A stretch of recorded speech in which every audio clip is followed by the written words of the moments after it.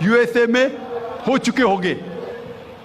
میں آپ سے پوچھنا چاہتا ہوں, اگر ہم اسلامک شریعت, اسلامی قانون یو ایس اے میں لاگو کرتے ہیں, کوئی بھی آدمی کوئی عورت کو دیکھتا ہے اور غلط خیالات آتے اسے نظر نیچے کرنی چاہیے. اس کے بعد عورتیں اسلامک لباس پہنے, سارا بدن ڈھکا ہوا ہونا چاہیے, صرف چہرہ اور ہاتھ کلائی تک دکھ سکتا ہے. اس کے بعد اگر کوئی آدمی